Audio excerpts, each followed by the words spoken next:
माता जी का एक खास चीज़ है, उसका बहुत लगाव रहता है सब बहन बेटियों से, बच्चों से। हम्म, वो जो लगाव उसका जो देखा ना मैंने, उस लगाव से मेरे को आज तक, मैं पिताजी की डेथ के बाद में भी मेरे को गांव से, मेरे भाइयों से और बहन बेटियों से, बुआओं से, सबसे मुझे लगाव है।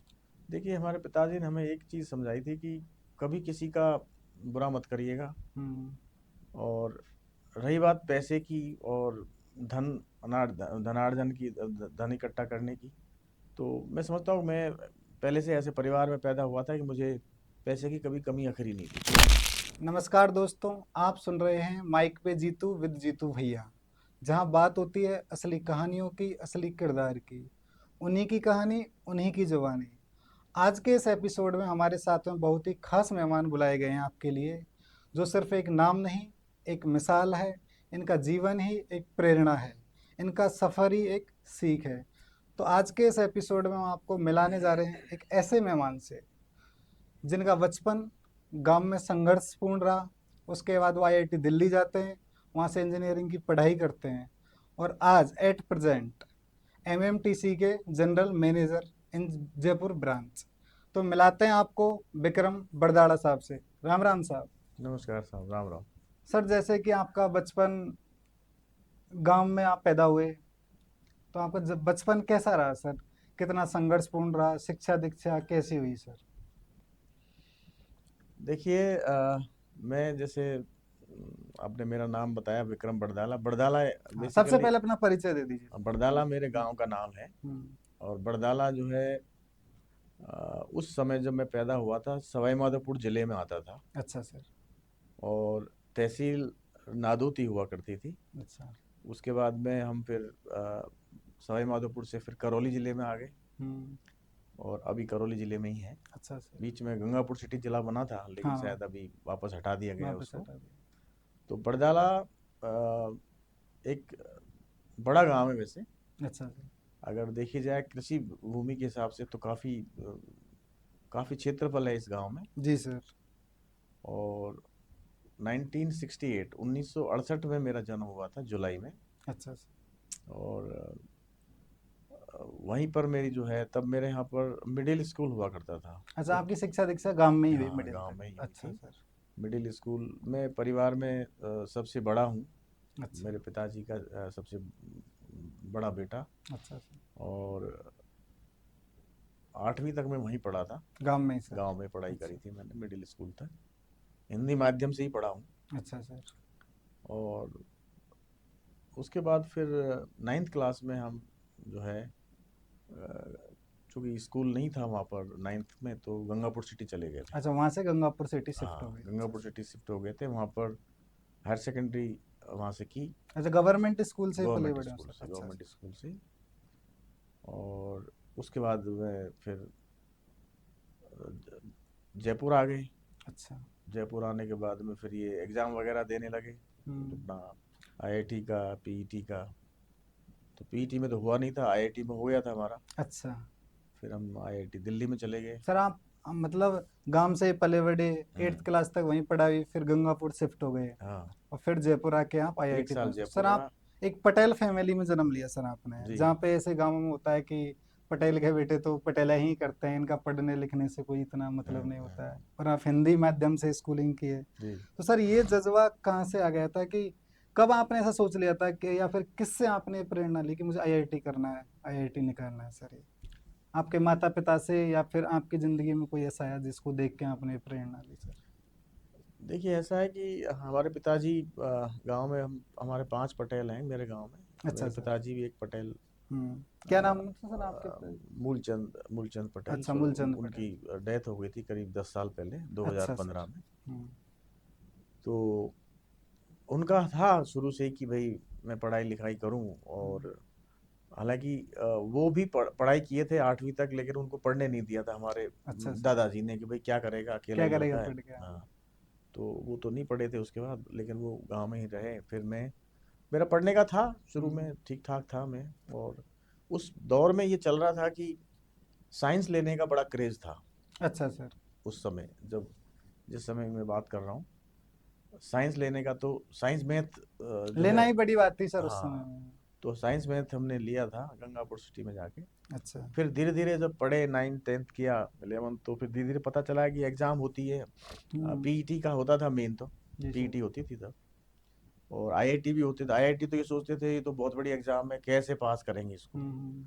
बट उस समय आपने कोई कोचिंग की सर, या फिर विद स्कूल के साथ ही, 12th के साथ ही नहीं, आईआईटी? जयपुर में हमने एक चौड़ा रास्ता में एक शर्मा जी हुआ करते थे। अच्छा सर। बहुत बुजुर्ग आदमी थे, तो उनके हम्म। यहाँ कोचिंग वो पढ़ाते थे वो। हम्म।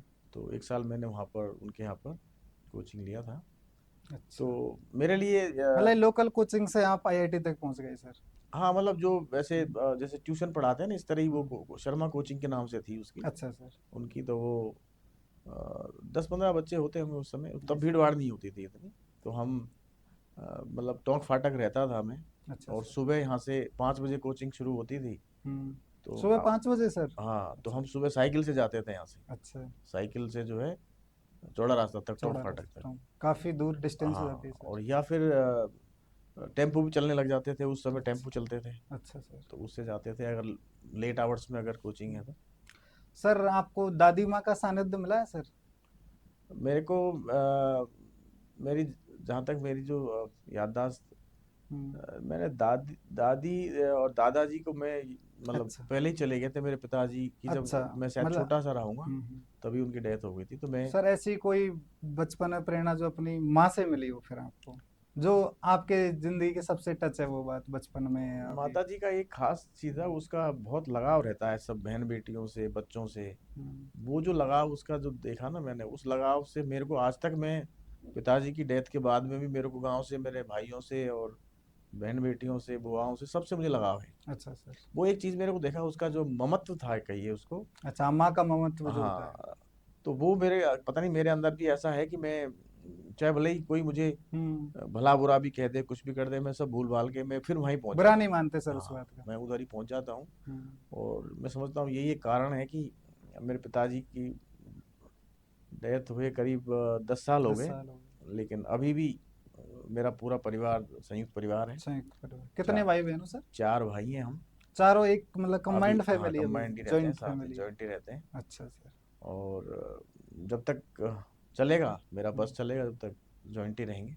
अच्छा सर, ऐसी कोई प्रेरणा जो अपने पिताजी से मिली हो, क्योंकि आपके पिताजी पटेल भी थे सर, हम्म। और एक किसान फैमिली से आते हो सर आप, तो उनसे कोई खास प्रेरणा मिली हो जो आज भी आपके साथ चलती है सर, वो प्रेरणा?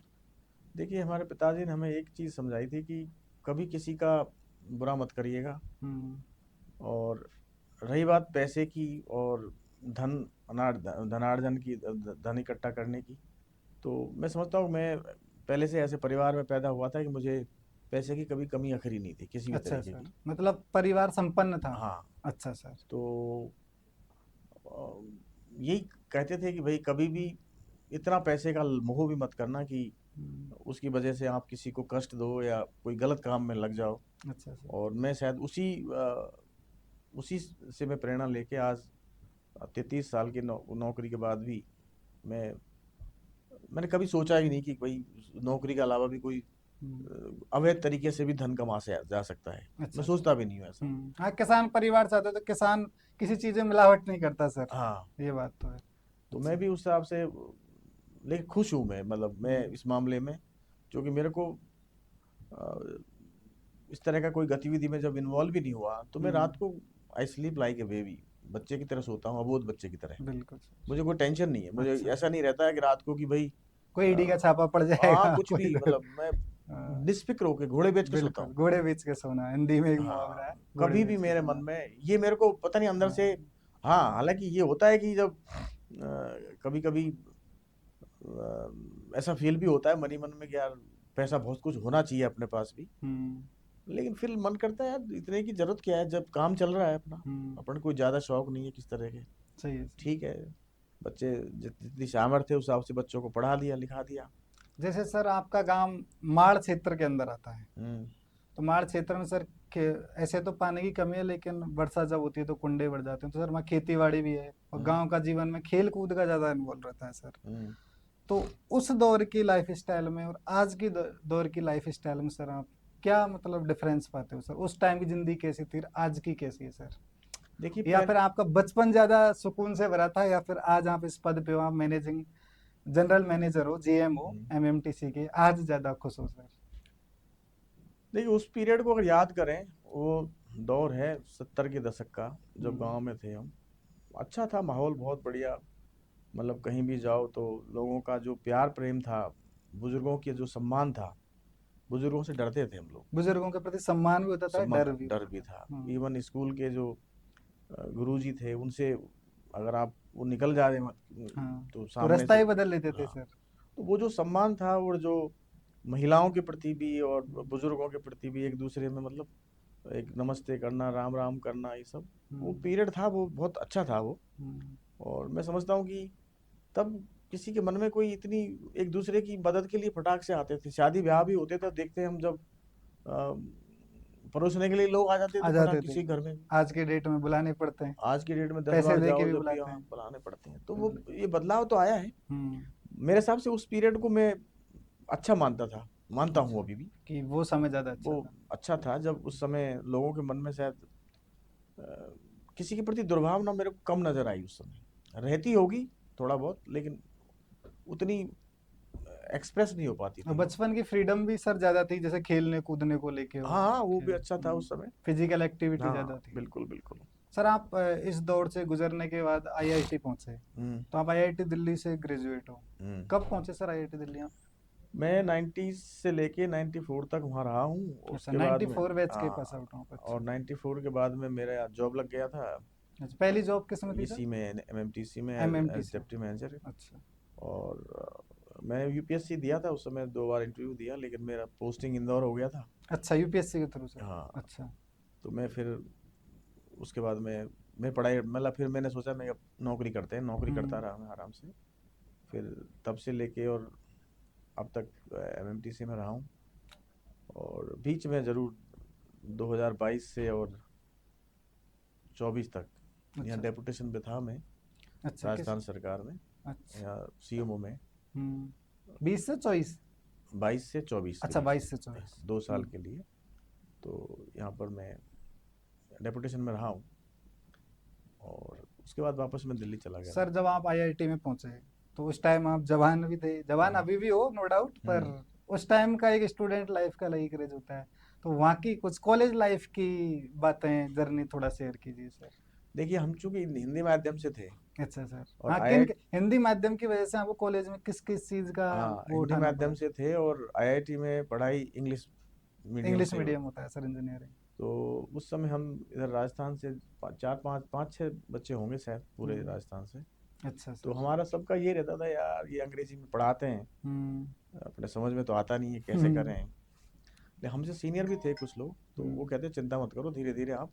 सीनियर सपोर्टिव होते थे, हाँ कहते हैं कि सपोर्टिव। लोग सीनियर हाँ रैगिंग लेते काफ़ी हैं लेकिन सपोर्टिव भी होते हैं काफ़ी सर। काफ़ी हम्म। बच्चे हिंदी माध्यम से आते हैं। हम्म। बट उन्होंने यही सलाह दी थी कि आप जो कॉमन रूम होता था हॉस्टल में, अच्छा सर। उसमें आप अंग्रेजी का अखबार पढ़ा करो रोज़। अच्छा। तो हमने वो काम किया, और हम रोज़ अखबार पढ़ते थे। हम्म।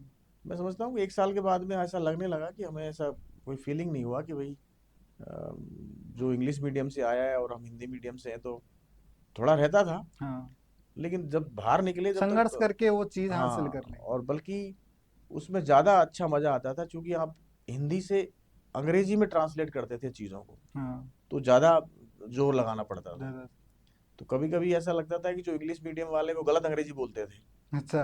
उनको पता ही नहीं कि क्या लगाना, आर लगाना है कि इस लगाना है, क्या इसलिए वो कुछ ही बोल जाते हैं। कुछ भी बोल जाते लेकिन हैं। हिंदी माध्यम का जो अंग्रेजी में अगर रहेगा, तो वो वो बड़ा उस चीज़ सोच पे समझ ध्यान के, जाता है। वो हाँ, बड़ा सोच समझ के सोच समझ बोलेगा। के। तो ठीक हो गया, बस उसके बाद में कोई दिक्कत नहीं आई। अच्छा, टीचरों का प्यार कैसा मिला सर आपको आईआईटी दिल्ली में? नहीं ऐसा अच्छा कोई था। भेदभाव हुआ, जैसे आप एसटी वर्ग से आते हो, तो नहीं ऐसा नहीं, ऐसा कुछ ऐसा डिस्क्रिमिनेशन? कुछ नहीं था मेरे को, ऐसा बिल्कुल कोई बात नहीं सर थी ऐसा ऐसी। कहते हैं कि मतलब ऐसे अफवाह भी है और थोड़ा सही भी है, कि इंजीनियरिंग का जो छात्र होता है, कि एक ऐसा छात्र जो बचपन में सुपारी भी नहीं खाता है, वो दारू सिगरेट पी के निकलता है, और जो दारू सिगरेट पी वो भी नहीं पी जो दारू सिगरेट भी पीता है वो भी बंद करके निकलता है। ऐसा कुछ हुआ सर मोमेंट? नहीं, उस पीरियड में चूंकि हम 94 में निकले, उस समय ऐसा कुछ था ही नहीं आईआईटी में, वहाँ अच्छा तो सर। कभी, मतलब मैंने ऐसा देखा ही नहीं वहाँ। हम्म। दारू वारू क्या होती है ये सब, सिगरेट विगरेट जरूर पीते थे बच्चे, हम्म। ऐसा नहीं है। हम्म। अदरवाइज मेरे को तो बिल्कुल उस पीरियड तक, तो 94 जब मैं निकला हूँ, जब हम्म। तक कहीं भी किसी तरह से कोई ऐसे किसी भी कौन हॉस्टल सी में। ब्रांच थी सर आपकी? मैं एक्चुअली सिविल इंजीनियरिंग में था शुरू शुरू में। सिविल इंजीनियरिंग, हाँ, अच्छा। 94 में जब निकला, हम्म। तो उस समय किसी भी हॉस्टल में कभी भी हमको ऐसा एहसास ही नहीं हुआ कि कोई दारू वारू पीता है, बाहर पी के आते हैं। कोई सर एक यादगार पल कॉलेज से संबंधित जो आज भी आपको बहुत याद आता है, जिसकी वजह से आप आज भी मुस्कुरा उठते हो, मतलब कोई भी एक यादगार पल कॉलेज लाइफ का, कोई भी मोमेंट, जब चाहे डिग्री मिली हो या कॉलेज के दौरान का कुछ भी सर, नहीं, जो वैसे सबसे तो यादगार हो। आईआईटी उस समय देखो, आईआईटी में तो सारी चीज़ें यादगार ही थी। वहाँ पर जो इतना अच्छा कैंपस था, और उसमें स्विमिंग और पूल वगैरह भी होते थे हाँ, सर? स्विमिंग पूल में अच्छा। थे। तो हम तो चूंकि गांव में तालाब में नहाए हुए हैं, तो हमको तो तैरना वैरना आता है तो सर खूब। स्विमिंग पूल में नहाने में ज्यादा मजा आता है या फिर गांव के कुंडे नहीं, में सर? गांव के उसमें तो खैर मज़ा ही ज़्यादा है। मजा ही। स्विमिंग पूल में है, लेकिन हाँ। स्विमिंग पूल में थोड़ा सा हाँ। देखिए कि स्विमिंग पूल में पानी वानी का जो है ना, चेंज करते रहते हैं हालांकि, लेकिन हम्म। फिर भी लोग उसमें इतना मज़ा नहीं है जितना तालाब हम्म। में आपका खूब लंबा पूरा है। हम्म। और वाटर पोलो वगैरह हम खेलते थे वहाँ पर। मैं टीम में भी था उस समय। अच्छा सर। और आईआईटी में भी, मैं हॉस्टल में भी शायद इलेक्शंस होते हैं हमारे, जैसे अलग अलग सेक्रेटरीज होते हैं वहाँ पर, मेंटेनेंस सेक्रेटरी, कल्चरल सेक्रेटरी, उसमें भी मैं पार्टिसिपेट करता था।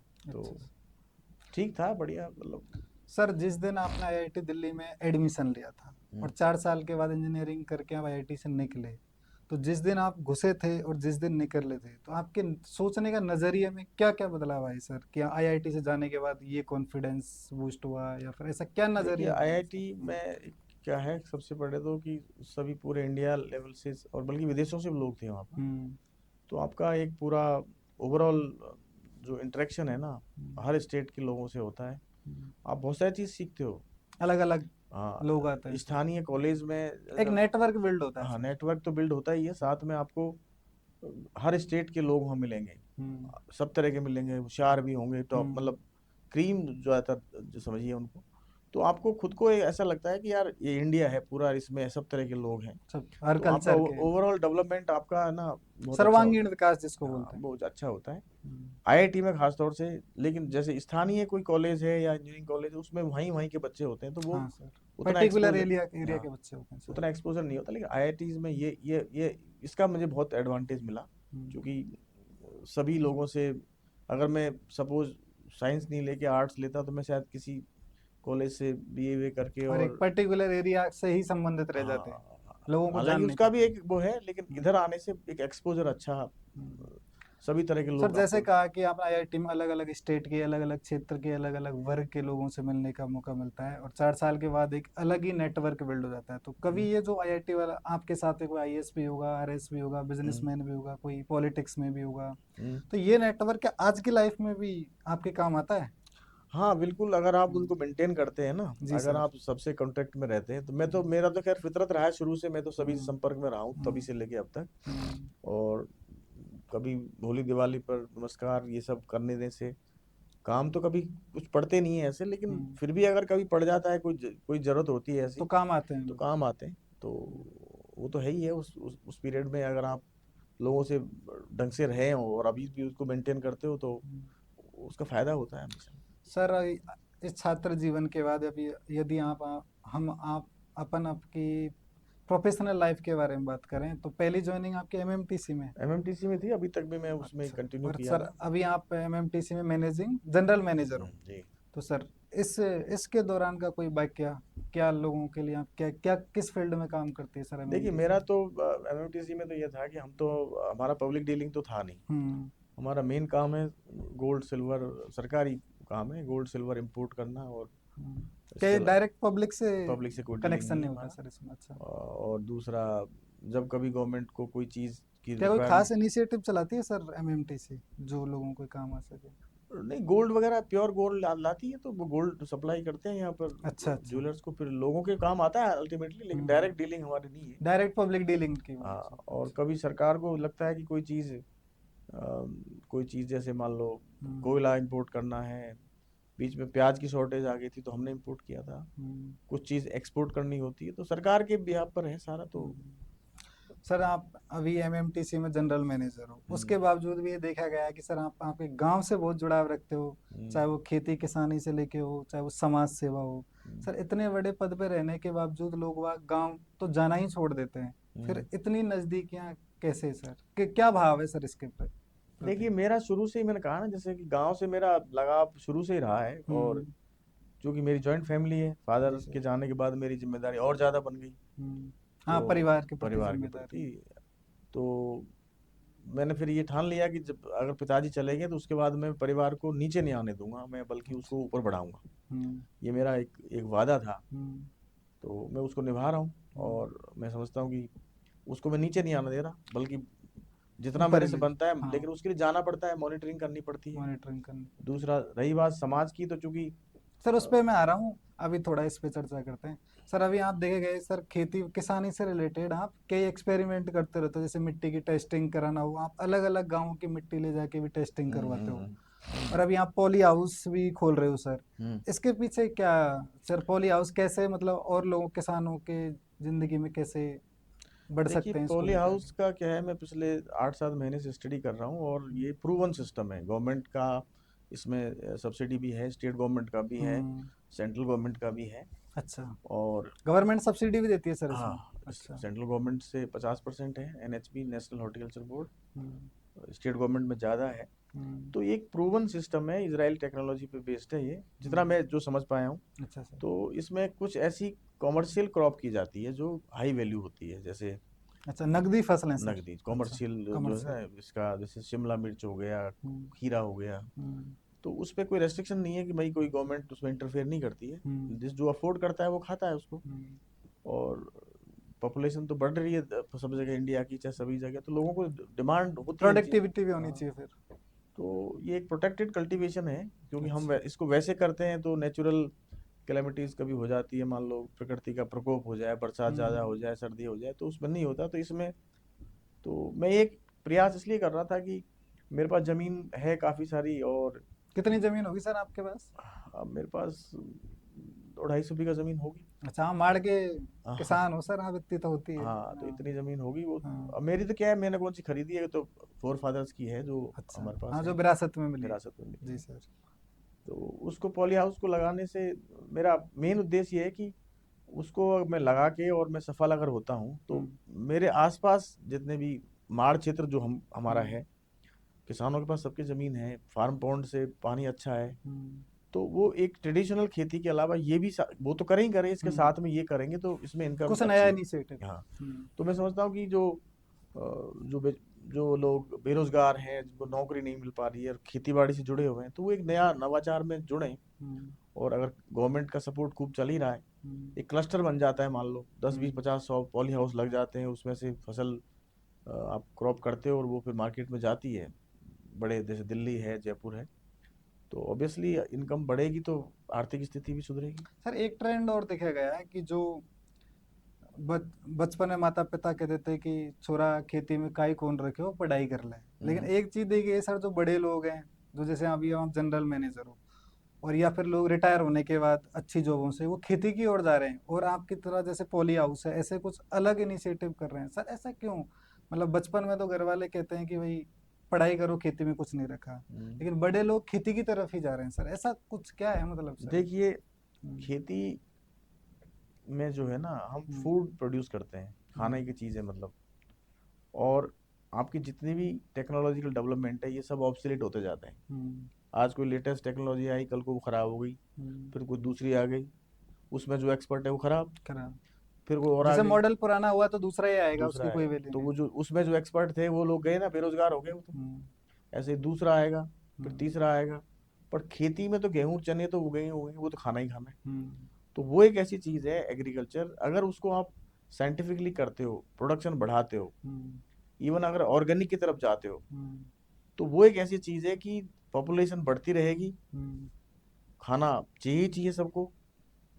और वो एक परमानेंट मतलब चीज़ है, उसको अगर व्यापार सोर्स के of permanent source of income कह हाँ, सकते अगर हैं। उसको व्यापार के रूप में करना चाहे किसान, हम्म। मतलब थोड़ी मेहनत जरूर होती है, हम्म। लेकिन उसको टेक्निकली और साइंटिफिकली उस चीज़ को अगर वो करा करें, जाए। तो मैं समझता हूँ कि इनकम भी बढ़ेगी, और इसीलिए अभी काफ़ी लोग जो पढ़े लिखे हैं, हम्म, इवन बहुत सारी कंपनीज लैंड परचेज करके और एग्रीकल्चर में जा रही है। जैसे सारे एक्टर एक्ट्रेस हैं, सब ने फार्म हाउस बनाए हाँ, हुए और हैं। उसमें चूंकि फसल हम्म, उगती है, फसल का तो अल्टीमेटली फूड ग्रेन्स है, ये तो खाने की हम्म, चीज़ें हैं, हम्म। सब्जियां हैं, फ्रूट्स हैं, सब कुछ ही है। तो इसलिए एग्रीकल्चर का मैं समझता हूँ बहुत बड़ा, आगे के लिए बहुत बड़ा सर स्कोप मैंने रहेगा। एक किसान को बात करते हुए सुना था, तो वो कह रहा था कि हम 1 किलो बीज डालते हैं खेत में और हम्म, करीब 100 किलो 1000 किलो उससे लेते हैं सर, हम्म, उसके बावजूद भी किसान आत्महत्या करता है, कर्जदार है। हम्म, और एक जो इंडस्ट्रियल वाले लोग हैं, हम्म, वो 1 किलो जैसे 1000 किलो भी गेहूं लिए तो 950 किलो का ही दलिया बनाएंगे, वो उसमें हम्म, से 50 किलो भी रिमूव हो जाता है, लेकिन उसके बावजूद वो प्रॉफिट में है, कोई आत्महत्या नहीं करते हैं सर। हम्म, क्योंकि उसके पास मूल्य निर्धारित करने का अधिकार है, लेकिन किसान के पास वो नहीं है। जैसे हम्म, एमएसपी हो गई सर, इस पे हम्म, आप क्या कहना चाहोगे कि एक किसान जो पैदा कर रहा है, अन्न उगा रहा है सर, हम्म। उसके बावजूद भी आत्महत्या करनी पड़ती है बिकॉज ऑफ कर्जे की वजह से, और वो अपन से सस्ते में लेके एक इस तरह की इंडस्ट्री बिल्ड कर रहे हैं सर। किसानों को इस पे क्या सजेशन देना चाहोगे सर आप? नहीं, ये बिल्कुल फैक्ट बात है। देखो, किसान का मैं चूंकि पिछले 10 साल से मैं खेती बाड़ी को नज़दीक से देख रहा हूँ, हम्म, और आज की डेट में जो खेती बाड़ी में जो इनपुट कॉस्ट है, खासतौर से डीजल, खाद, बीज, इसमें जो जो हम्म, जो महंगाई का जो असर है ना, हम्म, वो खूब बढ़ता जा रहा है। और प्रोडक्शन जो है, नो डाउट थोड़ा बहुत बढ़ता है, लेकिन एमएसपी से भी थोड़ा बहुत बढ़ा देते हैं, लेकिन अल्टीमेटली दोनों को अगर देखोगे आप, हम्म, उनका जो मेहनत की है, जो इनपुट कॉस्ट है, और जो मार्केट में जो उसको जो एमएसपी में या मार्केट मंडी में जो रेट मिलता है ना, उससे कोई बहुत बड़ा प्रॉफिटेबल काम नहीं रहा किसानों के लिए। हम्म। बल्कि इसमें हिडन अनएम्प्लॉयमेंट बहुत है। अच्छा। जैसे बहुत सारे लोग जो काम करते हैं घरों में हम्म, लगे, उनको कौन सा बिल्कुल। पैसा मिलता है, कोई पैसा नहीं बट मिलता, वो काउंट अगर भी नहीं करते तो उनको घर का मजदूर है। हाँ, घर का मजदूर है। हम्म। उसको अगर जोड़ोगे तो खेती बाड़ी का जो ट्रेडिशनल तरीका है, ट्रेडिशनल हम्म। मेथड है, ये वाकई है ना, बहुत अभी नुकसान का सौदा हो गया है। मतलब इसको एक बिजनेस की तरफ भी किसानों को अग्रसर होना चाहिए सर हाँ, इसमें, इसलिए इसको खुद थोड़ा के सा, प्रोडक्ट बना के। हाँ, खुद को, किसानों को जो है इसमें वैल्यू एडिशन के तहत गवर्नमेंट की वैल्यू स्कीमें, एडिशन की जरूरत है। हाँ, गवर्नमेंट की स्कीम्स भी आती है, लेकिन लोगों तक फार्मर्स, पहुंच नहीं पाती, हाँ, इम्प्लीमेंट नहीं हो पाती सर। लोग कर भी नहीं पाते हैं, और हम्म, फिर उसको जो स्कीम्स आती हैं, उनको कुछ वही लोग जो पैसे वाले हैं, हम्म, वो उसका फायदा ले लेते हैं, फार्मर्स ले नहीं पाते हैं। हम्म, तो है, दिक्कत वाला काम तो है ही है ये। इसलिए हम्म, थोड़ा सा अब इसमें मैं समझता हूँ कि एग्रीकल्चर को साइंटिफिक तरीके से करने के लिए गवर्नमेंट भी सपोर्ट कर रही है, वो करेंगे तो शायद मैं समझता हूँ कि इनकम बढ़ सकती है किसानों की। बिल्कुल। फिर दूसरा क्या है कि कुछ चीज़ें ऐसी हैं, गेहूं है, चने हैं, राइस है, इसकी रेटें भी नहीं बढ़ा सकते ज़्यादा, हम्म, क्योंकि गरीब आदमी भी खाता है उसको। बिल्कुल। तो गवर्नमेंट का कंपल्सन भी होता है कि भाई रेट को थोड़ा मिनिमम डाउन रखो। रखा जाए। अब कुछ चीज़ें ऐसी होती है, अब फ्रिज है, फ्रिज का 1 लाख रुपए कर दो, क्या फर्क पड़ता है, जो लेगा वही तो लेगा, हर हम्म, आदमी तो लेता नहीं है। अब गेहूं तो सब खाते हैं, चने सब खाते हैं, हम्म, चावल खाते हैं, तो गवर्नमेंट बिल्कुल। उसको कंट्रोल भी करके रखती है। खैर एक चीज ये, और एक मैंने किसान को से सुना था, यदि देश में किसानों की स्थिति में सुधार करना है तो आपको महिलाओं की स्थिति में भी सुधार करना बहुत कंपलसरी है, क्योंकि किसान मतलब लैंड का जो अधिकार होता है वो ज्यादातर पुरुष के नाम होता है, लेकिन सर जैसे भैंस भी रखता है कोई, पशुपालन करता है, तो उसकी जो डायरेक्ट इनकम होती है वो महिला के हाथ में आती है। तो उनका ओवरऑल इस पे आपका क्या वो है कि यदि किसान की स्थिति मजबूत करनी है तो महिला को भी सशक्त करना होगा सर, क्या ये सही है बात? नहीं, महिला का ऐसा नहीं है। देखो, महिला का भी प्रॉपर्टी में बराबर का राइट तो होता ही है, इसमें तो कोई हम्म, बात ही नहीं है। हम्म, कोई भी महिला है, मान लो, हम्म, जैसे आपके घर में अगर 3 लड़के हैं, 3 लड़कियां हैं, तो उसको राइट तो होता ही है, वो हम्म, उसको त्याग कर देती है, वो अलग चीज़ है। हम्म। बट उसको पैरेलली दूसरी ससुराल में जाती है, तो वहाँ मिल जाता है उसको। माँ भी देते हैं। तो अच्छा, ऐसा हाँ जी। कोई, ऐसी कोई बात नहीं है। लेकिन ये ज़रूर है कि महिलाओं को जो है सशक्त तो करना ही चाहिए, उनको पढ़ाई लिखाई करानी चाहिए, सब कुछ हम्म, करना चाहिए। और ढंग से अगर पढ़ेंगी लिखेंगी, अपना खुद का एंटरप्रेन्योरशिप करें, वो कुछ और उसमें करें तो अच्छा है। हम्म। सर आप भी पूर्वी राजस्थान से आते हो सर, और हम्म, उसमें भी एक पर्टिकुलर माड़ क्षेत्र से आते हो सर आप, जहाँ पे हम्म, पानी की बहुत कमी है। लेकिन सर अभी ईआरसीपी जो है नेशनल प्रोजेक्ट घोषित हो चुका है। हम्म। सर आप भविष्य कैसे देखते हो कि ईआरसीपी आने के बाद क्षेत्र में किस तरह की क्रांति आएगी, मतलब किसानी के अंदर, कैसे देखते हो सर आप इसको? ईआरसीपी का देखो, मैं जब यहाँ गवर्नमेंट में था डेपुटेशन में, मैंने तब उसको स्टडी किया था। हम्म, तो ईआरसीपी का जो मूल जो इसकी डीपीआर बनाई थी वो एक्चुअली 50% वाटर डिपेंडेबिलिटी पे बनाई थी, वो अच्छी थी डीपीआर। हालांकि उसमें भी कुछ बांध इधर के छोड़ दिए गए थे। उनको हमने जब इस सरकार में थे तो हमने 53 बांध ऐड भी करवाए थे अच्छा और सर। रिकमेंड भी करवाया था। अब शायद मेरे को लगता है कि उसको शायद इन्होंने पीकेसी ईआरसीपी कुछ कर दिया है, अच्छा। और उसका जो है ना डिपेंडेबिलिटी भी 75% कर दी है। तो मुझे लगता नहीं उससे कुछ धरातल पे काम हो पाएगा। कुछ पानी कहाँ मिलेगा जब आपका इतना अच्छा, पानी का जब आपने कैपेसिटी इतनी कम कर दी तो मिलेगा कहाँ पर। मतलब इन्होंने नेशनल प्रोजेक्ट तो घोषित कर दिया पर फील्ड में इतना कुछ वो नहीं, वो इम्पेक्ट होगा ही नहीं नहीं, मेरे मिलेगा। को लगता है वो जब तक अच्छा, मैडम मैडम इम्प्लीमेंट ही नहीं हो पाएगी, आपका कहना ये है। फायदा ही नहीं होगा उसके इम्प्लीमेंट भी कर देंगे तो पानी पानी भी तो चाहिए ना भाई। अच्छा सर। तो जितना ओरिजिनल बीपीआर में जो था 50% वाटर डिपेंडेबिलिटी पर, तब मेरे हिसाब से काफ़ी 3921 मिलियन क्यूबिक मीटर पानी था उससे। अच्छा अब सर। तो वो घट के ही 17-18 2000 कुछ हो गए। तो उससे अच्छा, कहाँ तक किसानों तक किसको पहुंच ही नहीं पहुंच पाएगा, ही नहीं पाएगा। पहुंचेगा ये अभी तो सब कुछ लिमिटेड ये सब तक। मेरे को लगता है ये सिर्फ हम्म, एमओयू वगैरह जो किया है, क्या किया है, हम्म। भगवान जाने। खैर अब ये तो राजनेताओं की बातें हैं, किस तरह से क्या करते हैं नहीं लोग। सर, आप भी समाज से भी हो तो इसमें कुछ तो स्टेप लेना नहीं, बनता है ना। हमने तो एक्चुअली उस समय प्रयास किए थे, हमने तो 53 बांध ऐड भी करवाए थे, यहाँ से गवर्नमेंट से लिखवाया आपने भी था। संघर्ष कर दिया। गहलोत साहब ने उस हाँ समय। सर, आप एक बार पूर्वी राजस्थान के दल को लेके गहलोत साहब से मीटिंग भी करी थी आपने, वो हाँ, किस को लेके थी सर? वो बेसिकली ये थी ईआरसीपी से रिलेटेड कि भाई कैसे हमारे बांध छूट गए हैं साहब, हमारे इधर नहीं, मूल डीपीआर में थे नहीं थे। हम्म, फिर सारा दोबारा रिव्यू करके वो ऐड करवाए थे। हम्म, उसके बाद खैर सरकार बदल गई तो अब इन्होंने क्या पीकेसी ईआरसीपी कर दिया है। हम्म। तो उसमें मुझे लगता है कि राजस्थान को तो शायद फायदा इतना होगा नहीं, लगता है एमपी को ही फायदा है।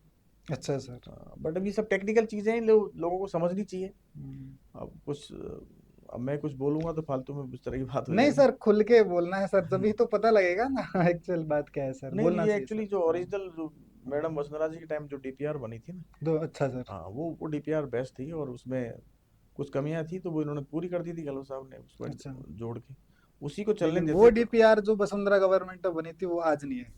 वो तो कम इन्होंने कम कर दी ना उसको, अच्छा। मतलब वाटर डिपेंडेबिलिटी का जो कंसेप्ट था उसमें उस समय 3921 मिलियन क्यूबिक मीटर पानी आ रहा था। अच्छा सर। अब इन्होंने 75% पे लेके उसको शायद 1700 कुछ मिलियन क्यूबिक मीटर ही कर दिया है। तो अच्छा, आधा फर्क पड़ गया तो ना। आपका ओवरऑल कहना ये है कि इससे किसानों पानी को आएगा इतना ही नहीं ना, तो ना, और क्रांति भी नहीं आएगी फिर। कुछ नहीं आएगा, पानी नहीं आएगा अच्छा सर। उतना। फिर ऊपर अच्छा। से आपने पीकेसी, ऊपर से टूटी तो वही लगा देगी एमपी, वो हम्म। बंद कर देगा वहां से पानी को। अच्छा, सही बात है तुम्हारे सर। पास नली में पानी नहीं आएगा, क्या करोगे तो। इम्प्लीमेंट करे क्या करोगे प्रोजेक्ट को? तुम्हारा खुद का ही अपना सोर्सेज से कर सकते थे इतना, लेकिन अब। सर, अपने राजस्थान के कृषि मंत्री डॉक्टर किरोड़ी लाल जी इन हम्म, दिनों बड़ी चर्चा में है कि खाद बीज के जो गोदाम है या फिर कंपनियां फैक्ट्रियां हैं इन पे रेट डाल रहे हैं, और उनमें देखने को मिल रहा है कि आधी से ज़्यादा कंपनियों में खाद बीज एक्सपायरी डेट के रखे हुए हैं और वो हम्म, पैक कर करके किसानों तक भी पहुंच रहे हैं।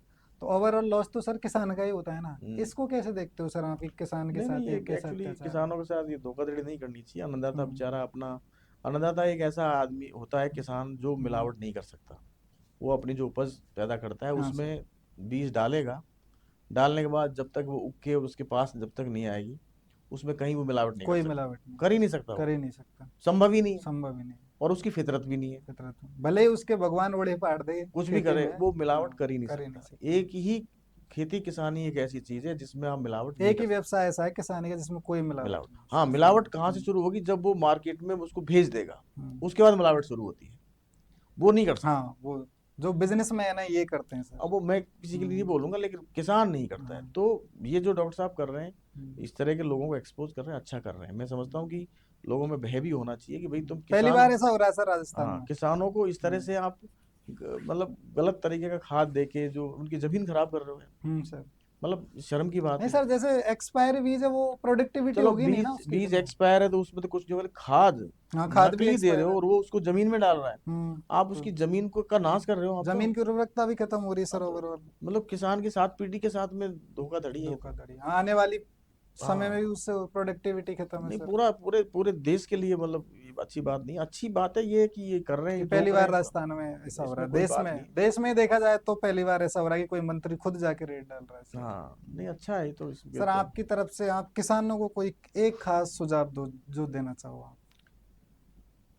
किसानों के लिए मेरा सुझाव यही है कि देखिए आपके पास अगर जमीन है, पानी है, तो थोड़ा सा आप मेहनत करिए और साइंटिफिक एग्रीकल्चर की तरफ जाइए। हम्म, मतलब आपकी उसमें सॉइल टेस्टिंग करा के देखो या कुछ और करके देखो कि इसमें ट्रेडिशनल खेती के अलावा, जैसे सर आजकल एक मल्टी लेयर फार्मिंग भी आ रही है। हाँ वो भी है, मल्टी लेयर में भी हम्म, है, वो हाइड्रोपोनिक्स में भी चल रहा है, उसमें चल रहा है, लेकिन वो थोड़ा सा एक्सपेंसिव है, उनमें अच्छा वही लोग सर। कर पाते हैं जिनके पास। हम्म, लेकिन इसमें जो है फार्मर्स को थोड़ा सा अपने जो फार्मिंग पैटर्न है, हम्म, जो खेती बाड़ी जो ट्रेडिशनली कर रहे हैं उसको थोड़ा इम्प्रूव करने के लिए, हम्म, बेटर कैश क्रॉप पैदा करने के लिए थोड़ा मेहनत करें, हम्म। सॉइल टेस्टिंग कराएं, कुछ लोगों अच्छे से बीज बातचीत करें, यूज अच्छे करें। बीज करें और मेहनत करें उसमें, मतलब कहने का मतलब अपनी इनकम को बढ़ाएं। कुछ टेक्निकल वैल्यू ऐड भी करना पड़ेगा, जैसे हाँ बीज अच्छे हुए, खाद अच्छे हुए। बिल्कुल, और जो लोग कोई टाइम। अच्छे लोग कर रहे हैं, मान लो हम्म, जैसे मैं एक इनिशिएटिव ले रहा हूँ, मेरा इनिशिएटिव लेने का उद्देश्य सिर्फ इतना ही है कि मैं एक लीड रोल प्ले करना चाहता हूँ फार्मर्स कम्युनिटी के लिए, हम्म, कि मैं मतलब सरकारी नौकरी में रहते हुए भी, हम्म। और मैं कोई ऐसा इनिशिएटिव लेना चाहूँ, जिससे लोग ले रहा हूँ प्रेरणा ले जिससे जिससे सकें। लोग प्रेरणा लें, हम्म, और मैं आगे अगर बढ़ उसमें सकें। उसमें इनकम जनरेट कर पाता हूँ तो तो बाकी मैं लोग भी समझता हूँ कर कि सकते और हैं। लोग भी और छोटे लोगों को छोटे, सर विजिट भी करना चाहिए फिर साइट हाँ आपकी, छोटे देखना छोटे चाहिए। लेवल पर ही, चलो मेरा बड़ा लेवल पर है, हम्म, वो छोटे छोटे लेवल पर अपना करें, हम्म, और अपनी जो ट्रेडिशनल खेती कर रहे हैं उसके अलावा है, हम्म। मान लो आपके बिल्कुल। पास 20 बीघा जमीन है, 20 बीघा में आप करिए, हम्म। 1 बीघा में आप ये कर लीजिए। प्रैक्टिकल करके देख लो। हाँ तो आपको अगर इनकम जनरेट होती है हम्म, तो वो अच्छा है आपके लिए, आपके हम्म, परिवार के लिए। तो एक माड़ क्षेत्र के लिए खास तौर से मेरा एक वो है कि भाई फार्म पॉन्ड का जो पानी है वो बहुत अच्छा है, पीएच लेवल परफेक्ट है उसका, हम्म। और ज़मीन भी अच्छी है, बस सॉइल उसमें, टेस्टिंग भी जरूरी है सर, जैसे आप कराते रहते हो सॉइल हाँ सॉइल टेस्टिंग। टेस्टिंग से थोड़ा पता चल जाता है कि क्या चीज़ की डेफिशिएंसी है, अच्छा। तो उसमें फिर डाल देंगे ऊपर से, हम्म, कमी रहेगी हम्म। तो। सर एमबीए भी किया है सर आपने? हाँ एमबीए भी किया है, कहाँ एलएलबी से भी सर? कर रखा है मैंने। एमबीए एंड एलएलबी भी कर रखा है सर? हाँ अच्छा सर।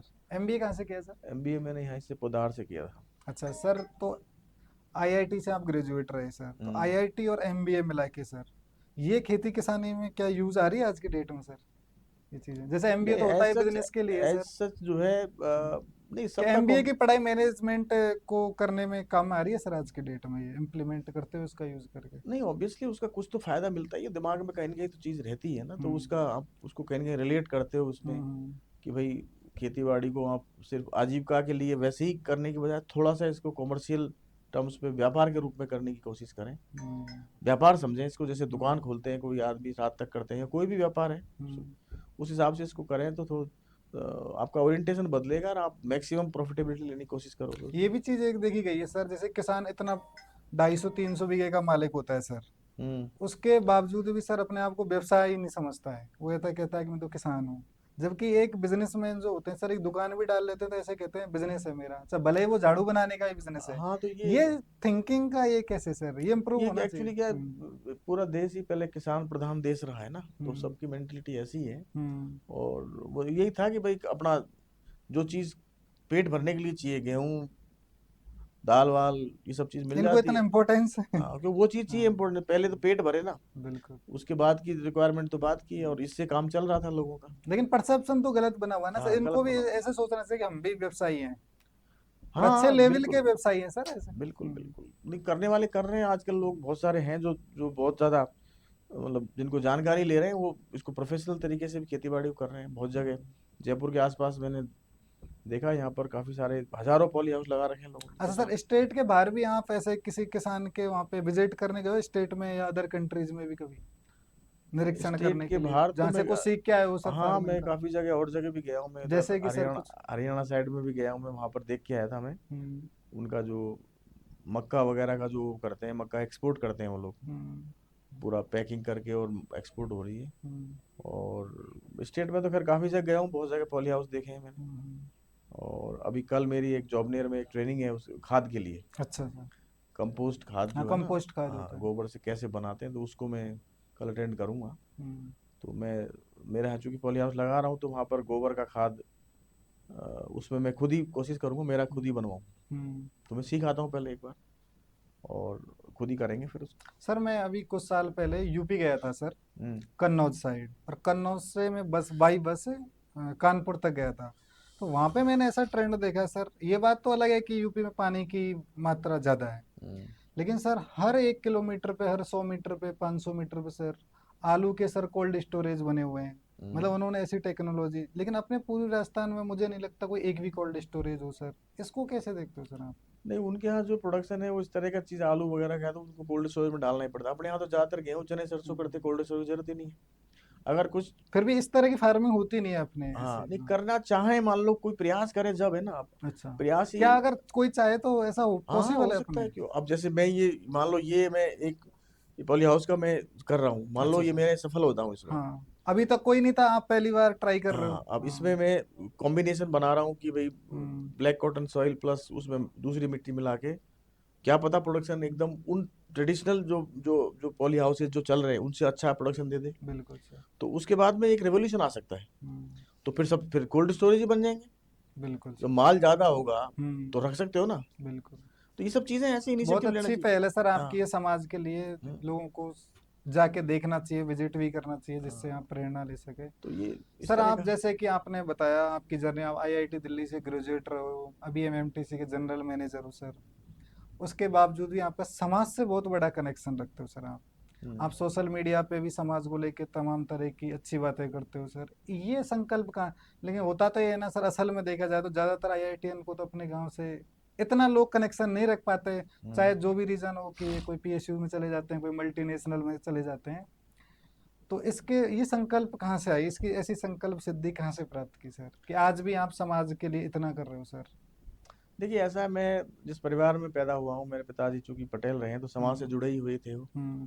तो उन्होंने ये सब चीज़ खून में है सर मतलब ये। बताई है उन्होंने कि भाई आप समाज में रहते हो तो आप ऐसा कुछ काम ना करें जो जिसमें जिसकी वजह से हम्म। समाज में कोई गलत संदेश जाए। हम्म। और साथ में चूंकि पटेल परिवार से हो तो आपकी जिम्मेदारी ज़्यादा बनती है। अच्छा। आपको एक प्रमाण स्थापित करना पड़ेगा कि भाई, और चाहे कोई करे ना करे, मैं जरूर करूँगा। और हम्म। यही चीज़ लेके मैं चलता हूँ। तो जो जितने भी समाज सुधार से संबंधित मीटिंगें होती हैं, हम्म। मैं तो शायद पिछले 30 साल से जाता रहता हूँ उनमें, हमेशा गया हूँ। अच्छा। और 15 के बाद तो जब पिताजी की डेथ की उसके बाद तो मैं चूंकि एक तरह से अच्छा, घर की जिम्मेदारी भी तो घर काम की आते जाते जिम्मेदारी, रहते हो। पिताजी नहीं रहे तो वो जो जो कहते हैं ना कि जो रिकॉग्नाइज पटेल जो होते हैं उसमें मेरे हम्म। को, मैं शामिल हो गया एक तरह से गांव हम्म। में। हम्म।